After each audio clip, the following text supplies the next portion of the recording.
Buenas tardes a todos y todas. La tarde de hoy vamos a conversar sobre enfermedad diarreica, sobre todo enfermedad diarreica aguda. Mi nombre, Luz Rodríguez, especialista en pediatría puericultura y en nutrición clínica y salud pública. Comenzaremos con algunas definiciones básicas, la clasificación de la enfermedad diarreica, prevalencia e importancia, agentes causales, fisiopatología, tratamiento, criterios de ingreso y rehidratación parenteral, antibiótico-terapia, prevención y complicaciones. La enfermedad diarreica aguda se define como 3 o más deposiciones en 24 horas que han disminuido su consistencia habitual en un lapso menor a 14 días. Si la diarrea se acompaña de sangre, la conocemos como disentería. La diarrea persistente, la diarrea que inicia como un cuadro agudo pero persiste por más de 14 días. Diarrea acuosa o aguda líquida, donde prevalece el patrón líquido. Sigue siendo una diarrea aguda, menos de 14 días, pero donde prevalece el patrón líquido. Diarrea osmótica, cuando se supone que hay partículas osmóticas activas en la luz intestinal que atraen agua y electrolitos que exceden la capacidad de absorción del intestino. Estas diarreas osmóticas cesan con el ayuno. La diarrea secretoria, cuando hay mayor desecreción de agua y electrolitos a la luz intestinal, generalmente producida por las toxinas bacterianas. Hablando de la prevalencia, la enfermedad diarreica aguda es la segunda enfermedad que causa mortalidad en menores de 5 años a nivel mundial. Viene precedida la neumonía como primera causa, diarrea como segunda, malaria como tercera causa. También representa el 9% de todas las muertes en menores de 5 años a nivel mundial y para el 2015, y esa situación más o menos se mantiene, segunda causa de muerte en niños pequeños.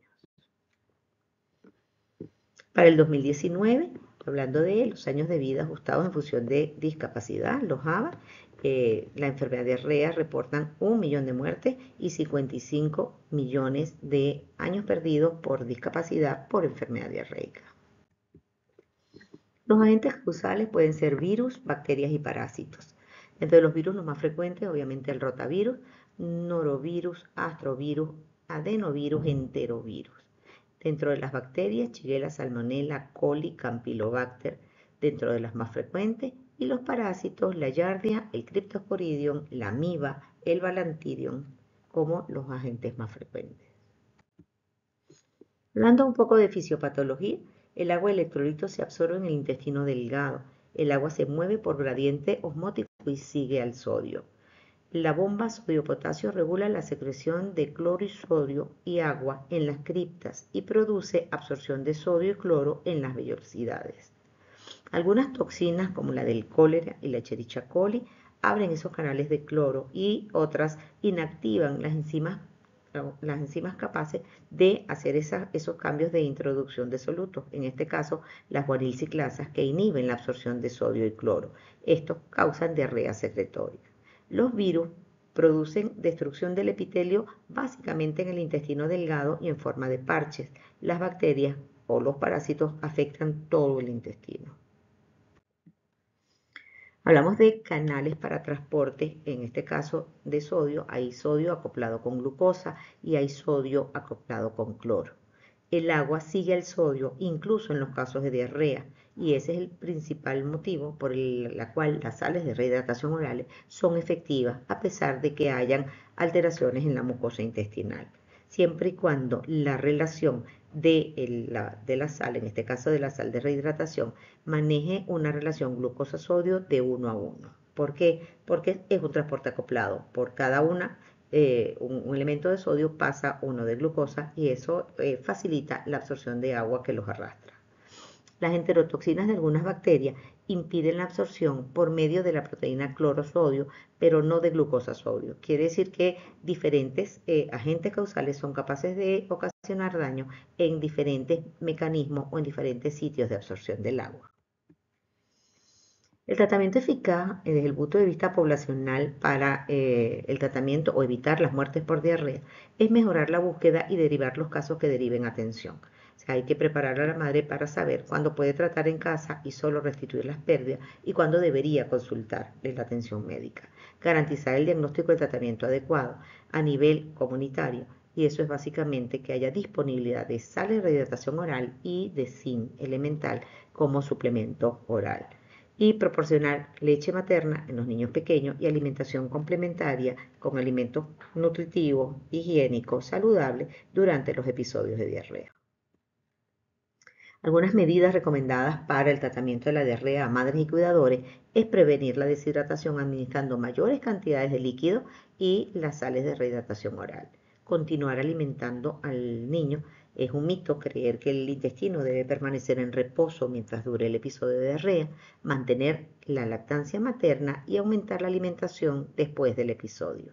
Reconocer algunos signos de deshidratación, como el niño decaído, que ha dejado de orinar, que pide agua o que está demasiado enfermo para comer, son criterios para decidir la búsqueda de atención médica.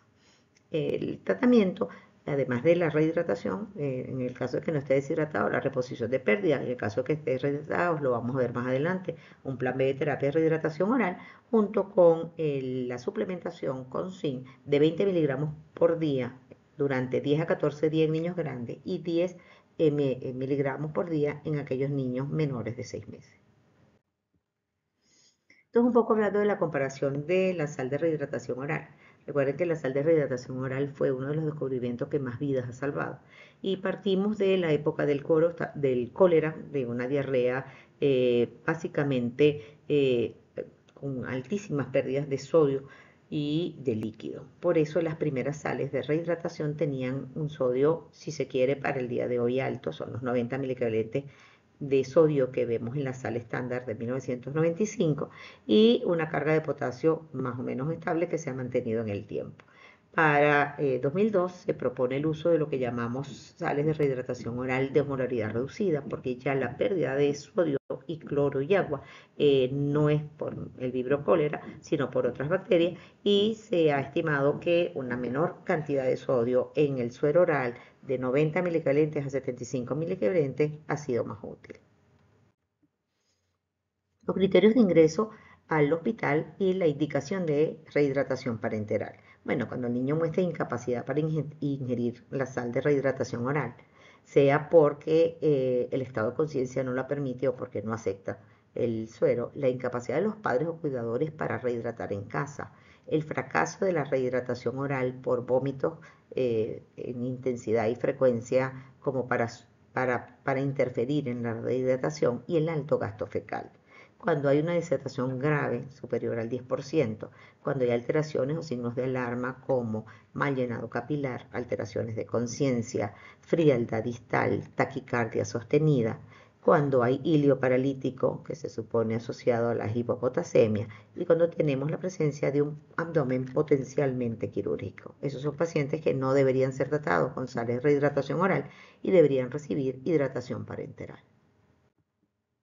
Los signos clínicos de deshidratación, vamos desde sin deshidratación en el cuadro a la derecha, el nivel de conciencia normal, los pulsos son fácilmente palpables, no hay taquicardia importante, los ojos están normales, el llenado capilar es menor a 2 segundos y el niño tiene sed pero bebe normalmente.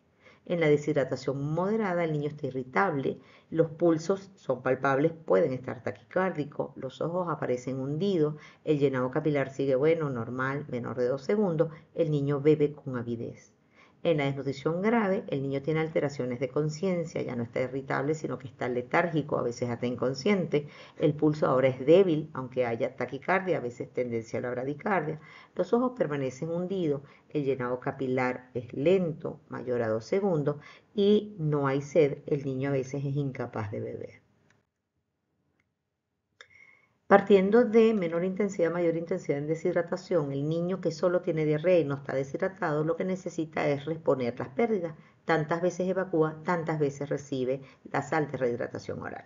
Cuando hay algún grado de deshidratación o deshidratación moderada, el niño debe recibir 75 mililitros por kilo en el lapso de 4 horas. Quiere decir que esa es la cantidad de suero a administrar en ese tiempo, más las pérdidas que deberían ser también adicionadas a la cantidad de pérdidas adicionadas al suero que debería recibir.